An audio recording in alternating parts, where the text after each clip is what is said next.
This is a Rough Tiger production.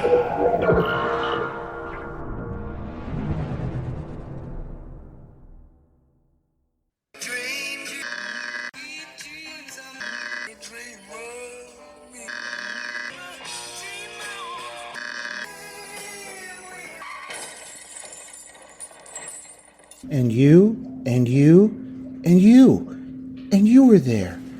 Some of it wasn't very nice, but most of it was beautiful. Howdy. Hello, Bryan. Hello, listeners. Welcome to Dream Idiots. That was more for the listeners than for you, Bryan. I think you know that this is Dream Idiots. Is it? Where? What? Who? Where am I? Each week, Bryan and I tell each other stories. Bryan and I have known each other a long, long time, like somewhere in the middle of 4 decades now. Bryan, where can they learn more about us? You can go to dreamidiots.com to find out about all things idiot related. We're at Dream Idiots on Instagram, at Dream Idiots on Facebook. You can drop us a line at dreamidiotspodcast@gmail.com. If you have any ideas, suggestions for stories, suggestions for curse words, just want to reach out and say, hey, that's where you reach out. And thanks for liking and subscribing. If you can get a chance on whatever platform you're listening, shoot us 5 stars. That helps us out, helps us climb the charts. And you can even give us a review on pretty much every platform as well. That would be hugely appreciated. I did notice a few days ago that so over the course of the last whatever it's been 18 months, we've had thousands of downloads, but weirdly Arkansas, I think it's Arkansas, Louisiana, Mississippi, and Alabama there wasn't a single download. But now we have a listener in Arkansas. Oh, that's great. Good. One. But excellent. This month, this will drop on August 1st. But July was our best month ever as far as downloads are concerned. So thanks for listening and continuing to listen. And did you hear the dogs there, Bryan? Did you hear the dogs? Okay. I heard one bark. That's all right. Okay. All right. And they're still at it upstairs. So I'm going to get started with the noise of the dogs in the background because they'll calm down eventually. It is an even numbered episode, or episode 76. I get to go first. And the word of the day, Bryan, not the curse word of the week. The word of the day for this story is F.O.A.F. F.O.A.F. I'll get back to what that means in a moment. Yeah, I'll get back to it. Okay. I would like instead to start with a guy by the name of Jan Harold Brunvand. This is a name you might recognize. Jan Harold Brunvand. Does not ring a bell. I'm getting no. that. Okay. That he was born dead-eyed stare. He was born March 23rd, 1933 in Cadillac, Michigan. He was a first-generation American born to Norwegian immigrant parents. And that's why I'm guessing that his name is pronounced Jan instead of Jan. So Jan Harold Brunvand. He studied journalism at Michigan State, which is, of course, a veteran school in our college quiz game. I don't know if he received an East Lansing pantsing or not, but he did earn a Bachelor of Arts in journalism. He concurrently served as a second lieutenant in the Signal Corps, an appropriate place, I think, for a journalism guy. He subsequently earned an MA in English, also at Michigan State, and he became particularly interested in the study of folklore. So then he went to, on a Fulbright scholarship, the University of Oslo, which is not in Michigan. It's in Norway. And that led to his first published work, an article which appeared in the Journalism of American Folklore. And it was all about Norwegian folklore, but being a first-generation American and studying his Norwegian roots, no doubt, is where that came from. He returned to the States and attended graduate school at university in the field, or was that the University of Indiana? In the field of folklore. His work there reflected his interest in the structure of folkloric tales, and particularly the structure of them, how they work. And he earned a PhD in 1961. Okay, so he's a pretty academically minded guy. I mean, he's a Fulbright scholar, right? Sure, right, absolutely. So working his way through the Midwest, studying something that's kind of out of the ordinary. He then taught at the University of Idaho in Moscow, which is another school at our college quiz game. And he went to teach at Southern Illinois, which is a third school that has appeared in our college quiz game. So it's a hat trick. And he finally settled at the University of Utah in Salt Lake City in 1966. where he would teach until his retirement 30 years later in 1996. The only blemish on his stellar academic career was just missing out on a brilliant young graduate student in the communication department who could not fit Brunvand's class into his first year of coursework. So that's really my bad, not his. Apologies, Professor Brunvand. And Professor Brunvand, one of the things that he studied in his work with folklores was F.O.A.Fs. It's an acronym. Any idea? F.O.A.Fs. F, like loaf, but only both F's. Yeah, like right? loaf, but F's on both ends. Yeah. Nope, no idea. Keep it clean. It stands for friend. It stands for friend of a friend. And what he's referring to here is friend of a friend's stories, otherwise known as urban legends. Right. So he considered this as a form of modern folklore. That's what he became known for, earning the nickname Mr. Urban Legend. But props, he should be known as Professor Urban Legend. Thank you. For Brunvand, urban legends are, quote, realistic stories concerning recent events or events with an ironic or supernatural twist. They are an integral part of white Anglo-American culture and are told and believed by some of the most sophisticated, quote, folk of modern society. Young people, urbanites, and the well-educated. The storytellers assume that the true facts of each case lie just one or two informants back down the line with a reliable witness, or even in a news media report. Urban legends are folklore, not history. Do you agree with that definition of urban legend? Now, keep in mind, he is academician. Yeah, I mean, broadly speaking, I guess, but some of that, I mean, some urban legends in the generation of fake news and Dunning-Kruger, like we've made fun of in the past, some of that gets to be a little bit dicey because there is now such a, in my mind, a huge preponderance of info, of information being disseminated and ingested that, who the hell knows if it has any basis in fact, right? Right. So let's place that in its context and hold it there for a moment. The book was published. That quote comes from 1981. Right. So this is an old quote, right? So we have to take into account certain changes over time in the way we tell stories, and certainly in what he calls the news media report. He also makes this an explicitly white phenomenon, which is interesting. And I will come back to that. Yeah, that doesn't make sense to me at all, but go ahead. Well, I think it will in a moment, because when I first saw it, I was shocked too, because I've read most of his books, and it's been a while since I've read them, but I was like, wait, what? And then when I realized how he was using it, I was like, okay, this makes perfect sense. He continues. They, urban legends, are a unique, unself-conscious reflection of major concerns of individuals in the societies in which the legends circulate. Okay, so they may represent unconscious fears, things that are going on in our society we should be concerned about, maybe unsaid points of tensions or anxiety. The cultural part of this, go ahead. Yeah, cultural changes, things like that. Part of the study of urban legends is tracing the variations, the possible geographic origins, and necessary changes accounting for time and place. But, and this is the big but, the falsity of such stories is always assumed. So instead, we should focus on this statement, quote, why these stories are told is our major concern. So it doesn't really have to do with the actual specific events of each story, because those are going to change over time. We all know that these stories are false. Not necessarily when we tell them or where we hear them, but as studiers of urban legends, we know that there's a falsity to them. So let's not worry about the truth or falsity of these stories. Let's focus on why these stories are being circulated. And that's a pretty good distinction, right? Right. And yeah, so, sure. so we're looking at, are we trying to teach an implicit lesson like in one of Aesop's fables? Is there a moral judgment being made? What is going on in these stories that makes them so important that they are circulated in a way that isn't implicitly a conscious effort to tell a story about danger or fear or any of these other things?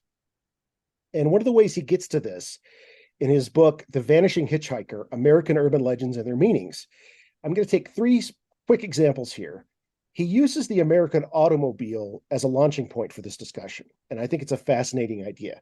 because it's something that you and I've talked about the 1950s, the American automobile, and what role that Sure. played in shaping America, literally shaping America with the highway system, the shaping of the suburbs, and all these other things. So what I'm going to do is I'm going to throw out an urban legend title to you, and let's see if we can piece it together.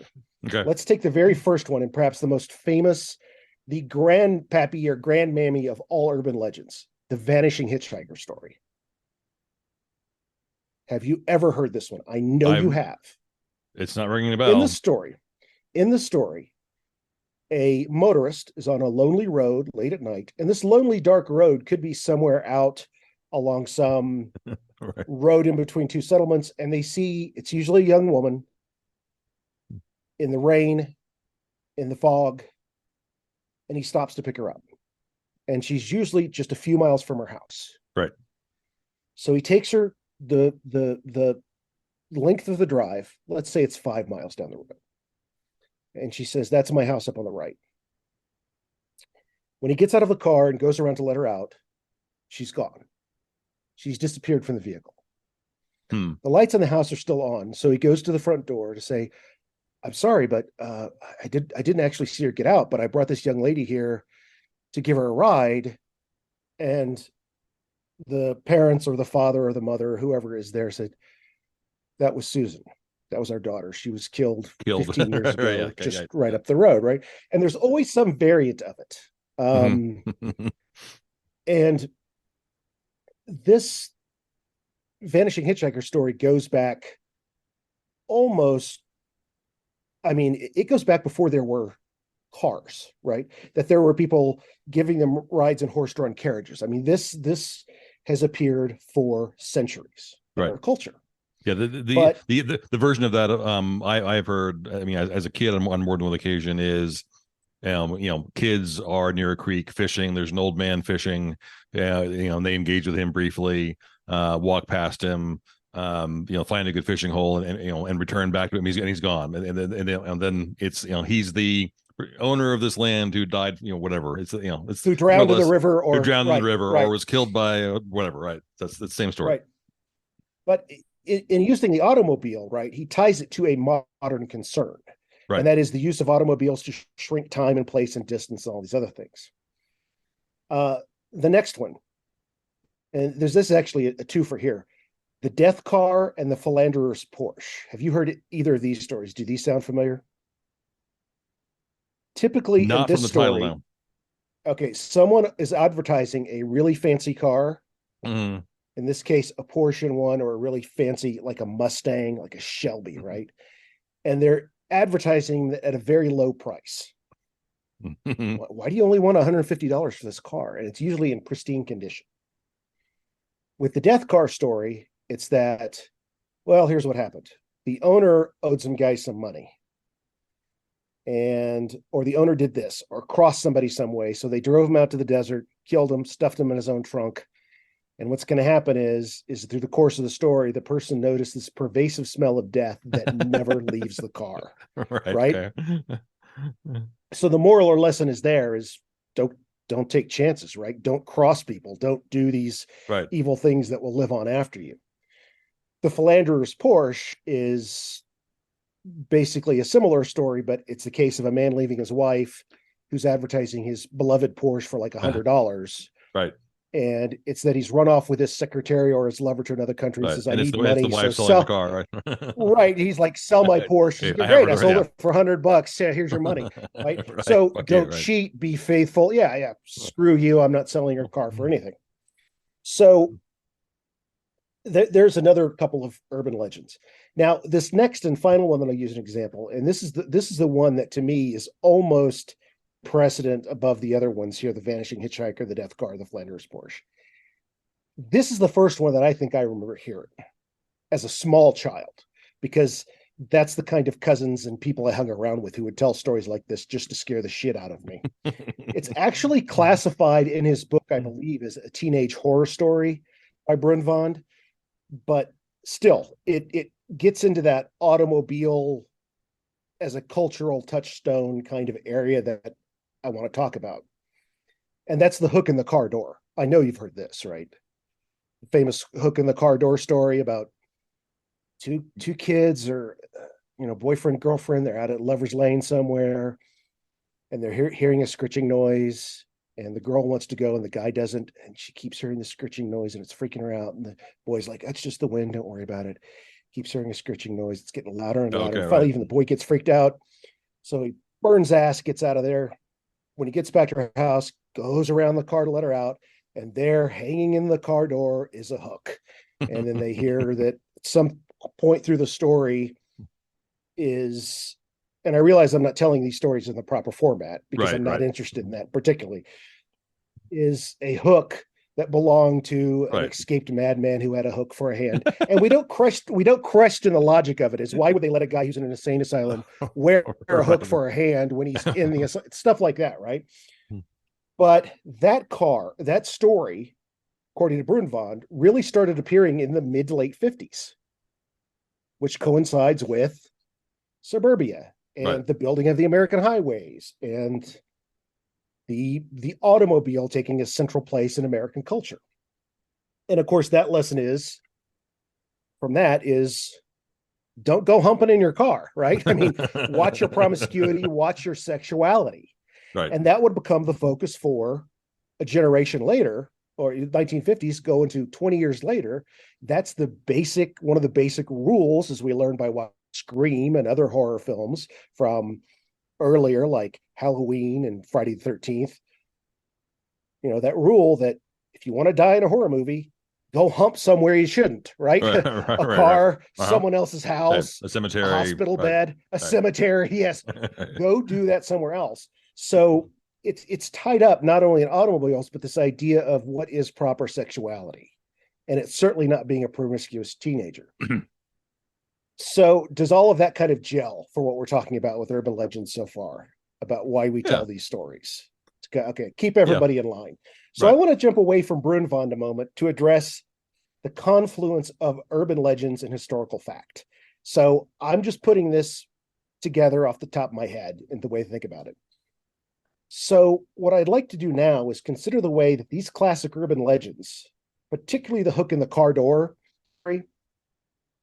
become intertwined in real examples of Lover Lane's situations. Because we like to say, well, that Lover's Lane stuff never happens, right? That's a promiscuity story. Let me give you two examples from real life that we've talked about. One of them we talked about here, and one of them we haven't. So, the Zodiac Killer of late 60s and 70s. Ted Cruz had four confirmed attacks. Uh-huh. He attacked 7 people in 4 different attacks. He killed 5 and wounded 2. His first 4 victims were parked in Lover's Lane type situations. Betty Lou Jensen and David Faraday were shot to death in the parking area off Lake Herman Road near Benicia, California, 5 days before Christmas, 1968. Then on July 4th, 1969, Darlene Ferrin and Michael Mageau were similarly attacked in Blue Rock Springs Park, about 6.5 miles away near Vallejo, California. Mageau actually survived that shooting. So here's a culture of the 1960s where the car is firmly embedded in American culture by then, right? Right. And we actually have a story of people in Lovers Lanes being shot to death by a maniac. We have not one, but 2 in a span of 6 months in the same geographical area. Number 2, and this is an even better example because there's a whole lot more. David Berkowitz, the son of Sam. Right. From July 29th of 76 to July 31st of 77, he attacked 17 people and killed 6 of them. 2 were stabbed. Those were early ones.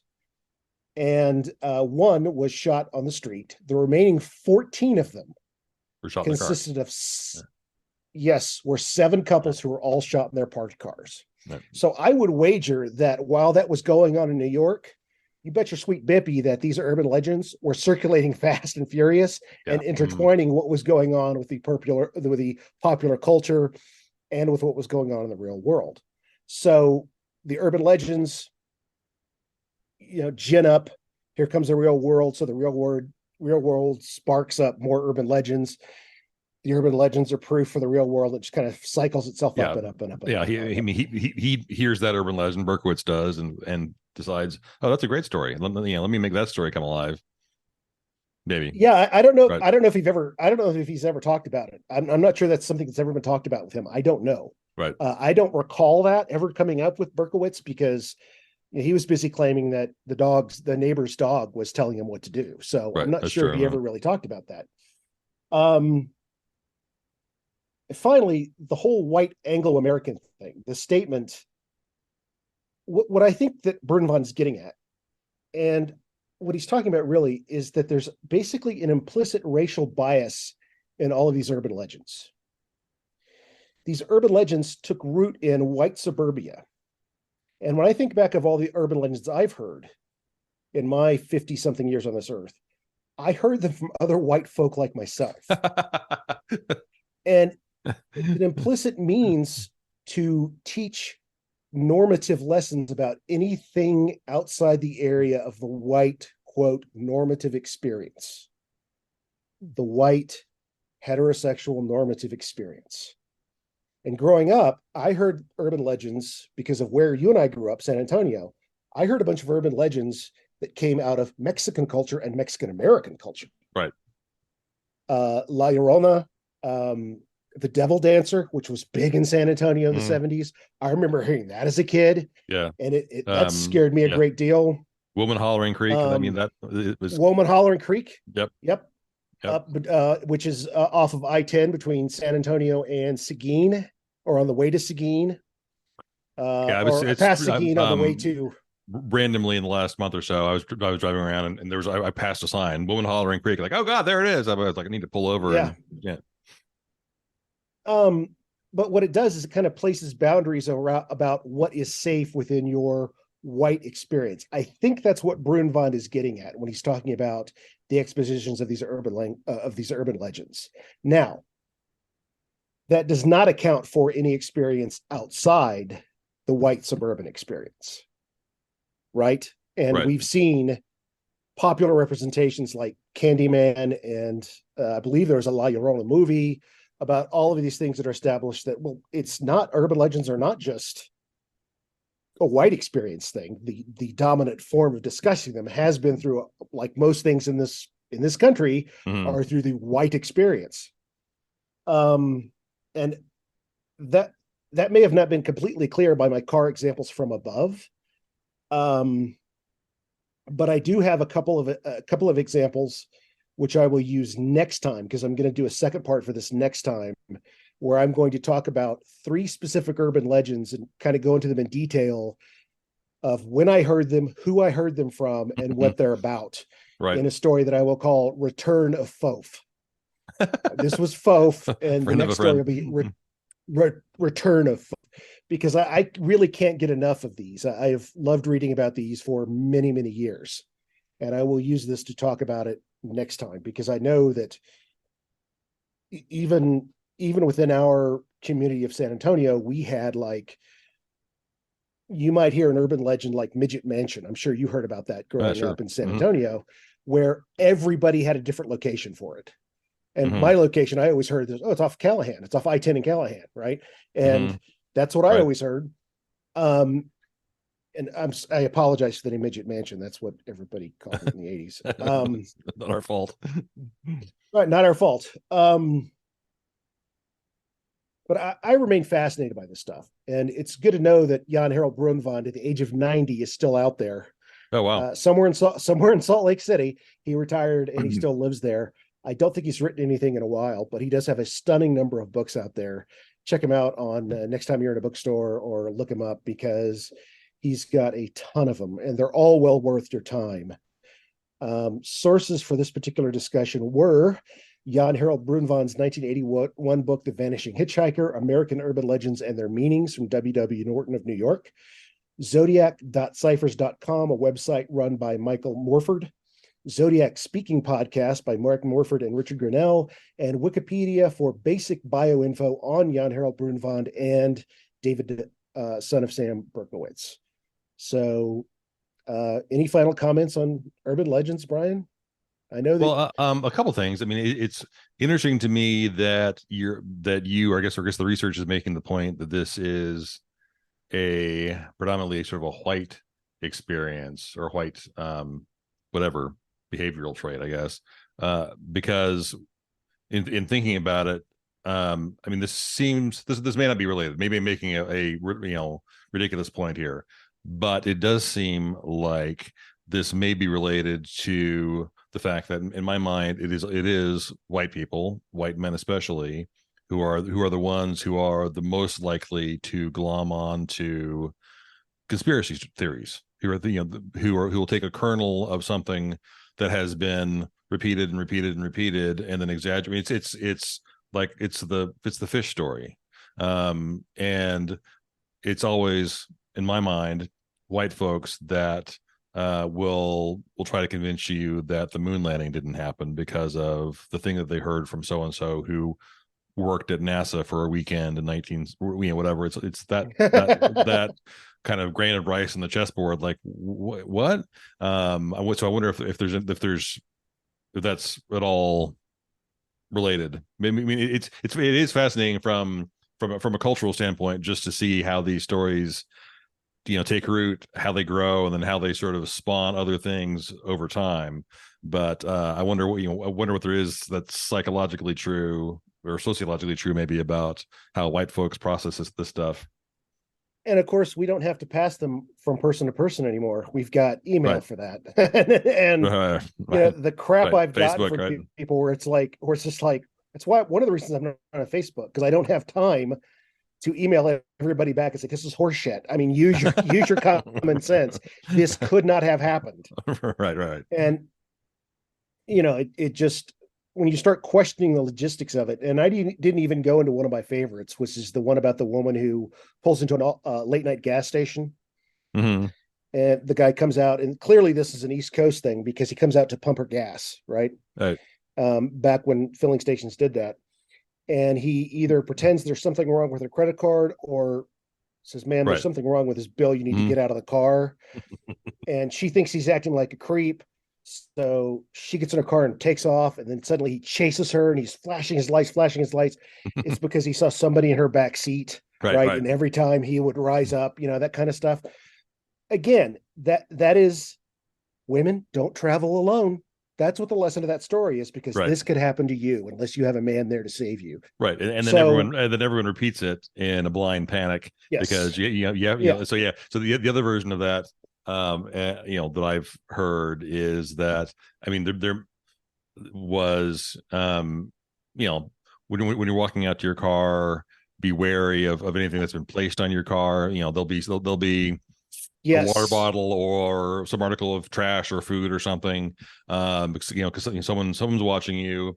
And then I remember being in high school, there was the threat of, always look to make sure that there's no one underneath your car, because there has been this rash of people going to their car, someone reaching out and slashing your Achilles tendon before you can get in the car. Like, really? We're going to make people afraid of this? Okay, well, I guess by all means look under your car, I guess. But I mean, has that ever happened even once? But let's all panic. The worst thing that I ever knew of that actually happened in a shopping mall parking lot was a yucky Santa gift that someone left because someone was stealing stuff from cars. You know what a yucky Santa is? No.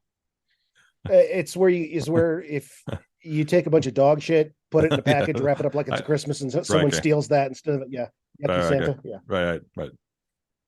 But anyway, that's cool stuff. I'll get into more of this next time, because I do want to do. I will do Return of F.O.A.F, where I talk about some specific things that I think kind of outline this that I remember hearing as a youngin. So there you go. And that's next week or down the road? That is next week. Is next week. I'm gonna do that next week. I've got them locked and loaded, so to speak. All right, sweet. Very cool. That was awesome. Thank you. Thank you. And do we have a doity woid? We do have a curse word. It's time for the Dream Idiot's curse word of the week. The curse word this week is a word I'm sure you've heard: podunk. It comes to us from.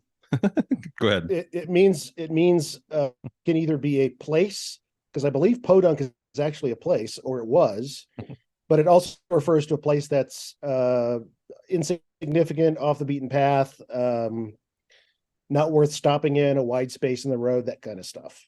right? I was going to make the joke. It comes from the Brothers Grimm, because they wrote how much junk could a podunk bunk if a podunk could chunk junk. But you're spot on correct. So podunk, Junkie podunker. it's strictly an American English term for out of the way places. The thing I didn't know about it is that it can actually denote a place that's sort of fictitious. So if it's used correctly in when written, it should be capitalized because it's sort of a proper noun.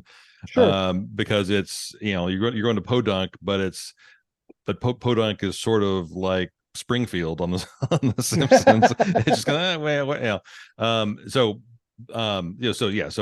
not important, worth skipping.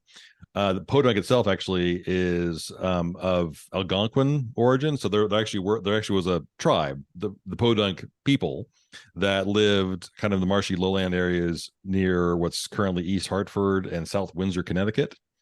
No shit, really? Yeah. Didn't know that. And but the podunk was added to the dictionary in 1934, and it said in there, it's the term used for an imaginary small town that is typical, placid, dull, and also not in contact with the outside world. But the fact that it's fictitious seems to come from Mark Twain. So Mark Twain referred to podunk in a letter one time. There's someone of prominence in where he was living at the time was being accused of something, and Twain wrote a letter in defense of this person, saying, essentially, even the people of podunk, wherever that is, even support this guy. He was talking about podunk, but it's somewhere near here. I know, okay, but where is it exactly? He didn't know.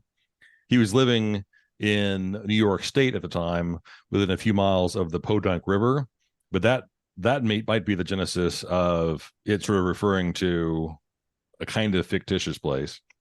Holly, New York is in the same area, was known as Podunk for a while as well, because there may not be any connection between these two facts. It was called Podunk. It was overwhelmingly Italian. So is this like a racist a racist term? I don't really know. But I use the term. So for my day job, as you know, I drive a lot, and I get irritated with drivers on the road for, in my vernacular, podunking, which is driving at half to 2/3 the posted speed limit, while simultaneously having no awareness of your surroundings or any other traffic. And then if you're a podunker who manages to podunk next to another podunker, then thus doubly blocking traffic, you are co-podunking. So podunking. But I until yesterday, when I was doing this, I actually thought that was a genuine definition of podunking. It was just driving comically slowly, but apparently I made that up. So anyway, well, hey, so that's the first for you, because normally you think you've made a word up. Turns out it's already there. This time I reversed it, right? The first time I ever heard of podunk was in a Harvey Kurtzman cartoon. He illustrated for Mad, when Mad magazine back in the 50s. He's one of the great cartoonists of all time, Harvey Kurtzman. It's a guy bidding farewell to his gal who's on a train to podunk. And he's like, really? He's running alongside the train. He says, "I will write to you every day while I am here in Scranton, and you are in podunk. And you shall write to me from podunk while I am still in Scranton, and we will declare our love for one another." This goes on for like 6 or 7 panels. Finally, the train stops. He goes, "Why did the train stop?" And she says, "Because we're in podunk." So the guy ran along the train the whole time. Okay. Declaring his love for her. Anyway, that's great. And I had no idea it was a Algonquin, you said? Yeah. Algonquin word? Oh, that is podunk. The podunk people. Anyway, so there you go. So drivers in San Antonio, please stop podunking. You're driving me crazy. So for my little exposition this week, I have it's going to be a little bit of a meandering tale here, but we have we're going to dive back into the world of linguistics and language a bit. Woohoo! So at some point when I was a kid, I was working on some homework assignment And as you will recall, I mean, all of elementary school anyway just seemed to be memorization, and elementary and middle school. And I think the problem I was working on was, or the issue was, having to memorize all 7 of the forms of being. And I was convinced that I wasn't going to be able to commit them all to memory. And my father turned to me and said, "Can Oscar see down my pants pocket?" And I stared at him blankly and sort of wondered if he'd had a stroke. He then introduced me to mnemonics, really, for the first time.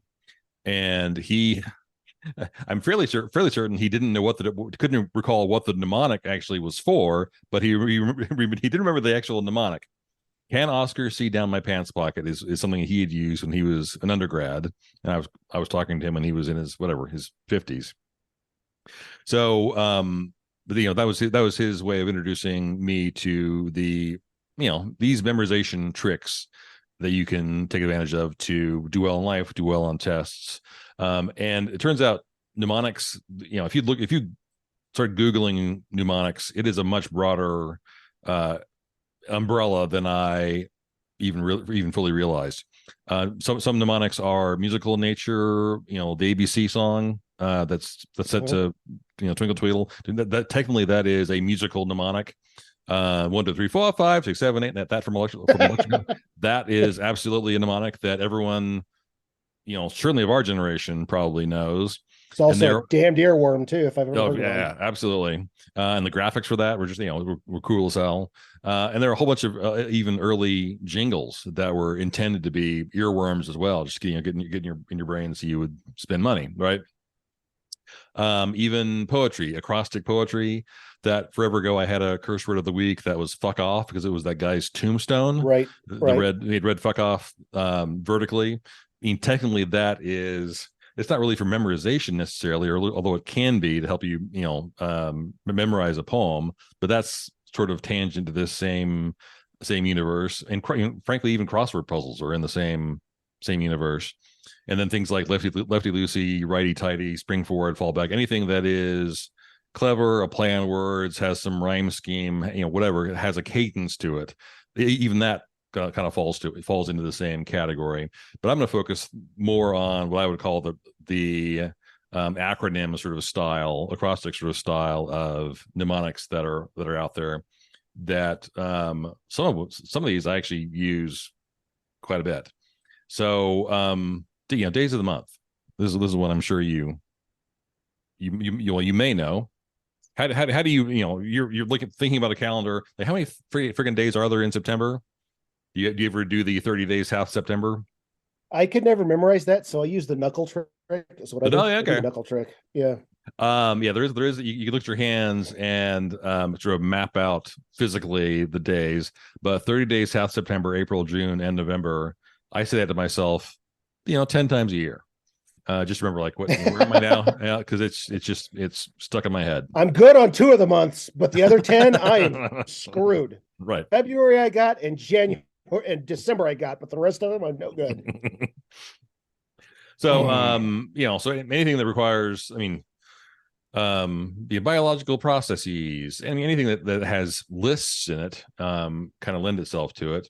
This one, God equals, this is a kind of a terrible one. God equals light, not darkness. So if you were, I don't know, a rabbi, or you were wanting to argue with Republicans about the Old Testament, God equals light, not darkness. Genesis, right? Exodus, Leviticus. No. Yep.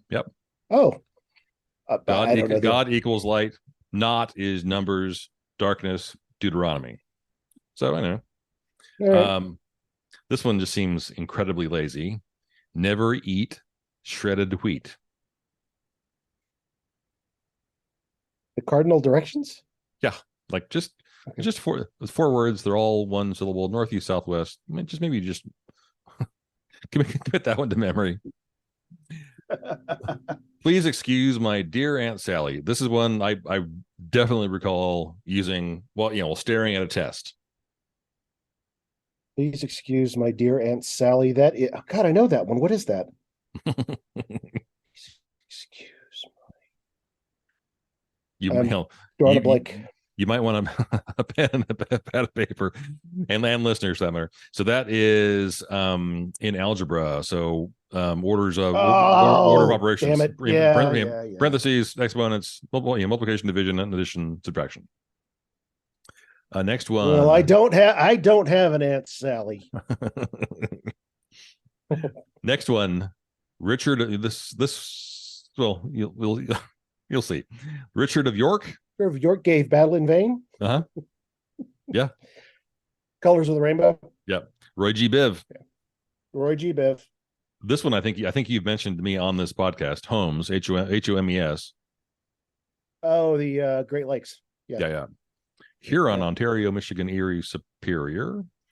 Isn't that the one where I tried to convince? Isn't that the one where I tried to convince you there was a homies, that there was an I in there somewhere? Yeah. Is that, You're. Yeah. was it I or something? Yeah. You're trying to add another lake, right? Lake Independence. So, it's Lake Morris. Like, no, it's not. Every good boy deserves fudge. That's the scale. The bar. The what do you call it? The things that musicians use. Yeah, those EGBDF, and then the bass notes ACEG. All cows eat grass. Oh. Okay.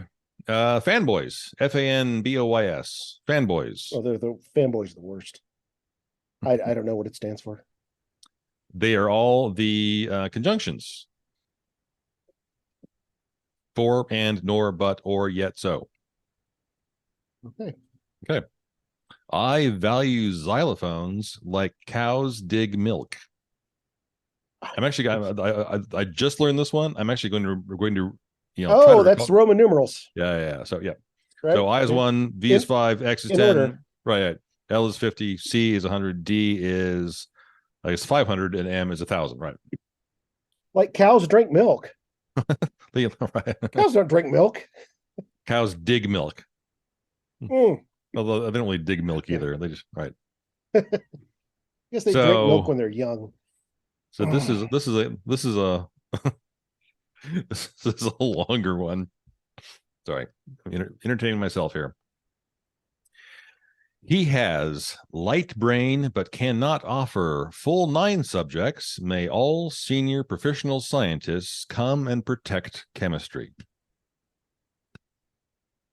Is that the gases? That is the first, not really first, the first elements. Yeah. Okay. Helium, hydrogen, helium. Okay. Hydrogen, helium, lithium, beryllium, boron, carbon, nitrogen, oxygen, fluorine, neon, sodium, magnesium, aluminum, silicon, phosphorus, sulfur, chlorine, argon, potassium, calcium. Yeah. So the first, I think 20. Yeah. Next one, which I love, but I had forgotten about this one. It's just 6 words. Divorced, beheaded, died, divorced, beheaded, I know what this is. Survived. That would be the 6 wives of Henry VIII. Yes, indeed. Okay. I've got one of my kids is fascinated with Henry VIII and this whole 6 musical. So yeah. And the whole church and good stuff. And finally, Mary's virgin excuse makes Joseph suspect upstairs neighbor.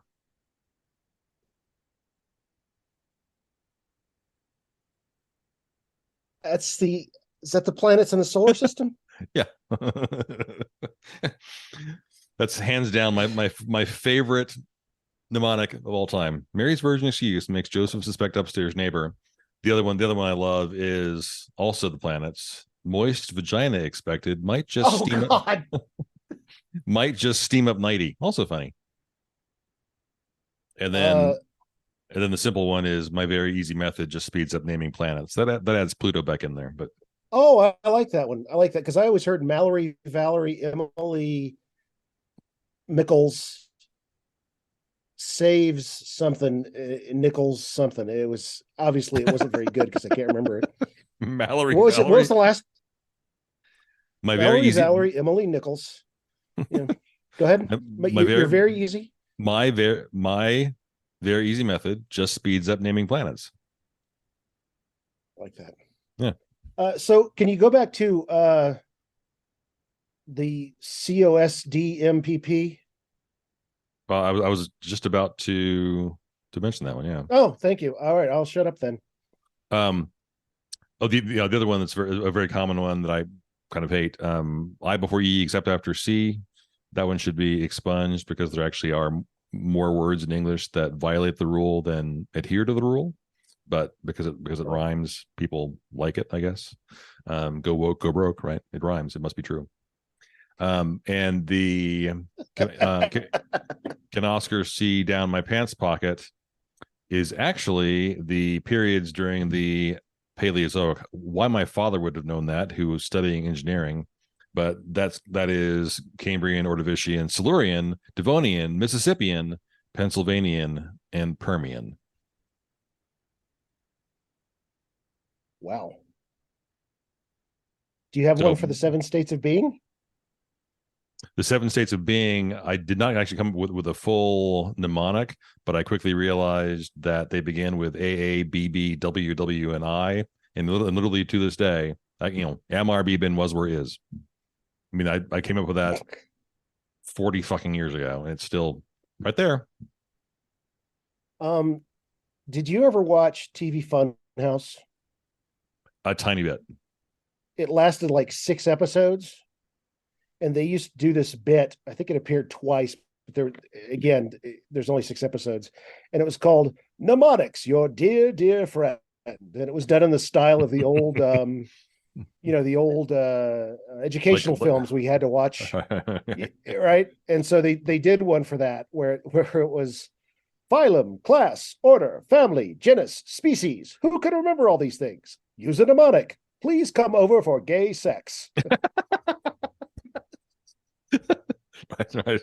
And it works. I've not forgotten that. That's yeah, they are very effective. That is very cool, Brian. I've never looked into these too much, but that's great. I like that. My very easy method. I don't like your naughty ones too much. You're a bit of a potty mouth, but other than that, they were not original. They some of that comes from there's a BBC panel show called QI. The couple of those came from so a comedian came up with those. But I think those are Mary's virgin excuse makes Joseph suspect upstairs neighbor. I thought was friggin' brilliant. Very, very funny. Oh, that's good. Good stuff. Okay. Well, there we go. Another one in the books. Thanks for listening, folks. Like and share and subscribe and do those things for us. If you don't mind, we would appreciate it. And thanks for tagging along. Yeah, whether you're from the big city or from Podunk, thank you for listening. Thanks for hanging out with us. And as always, be good to each other. This is a Rough Tiger production. Bong bong, Mm-hmm. Brian. Bong bong? Bong bong. Bong bong. Good.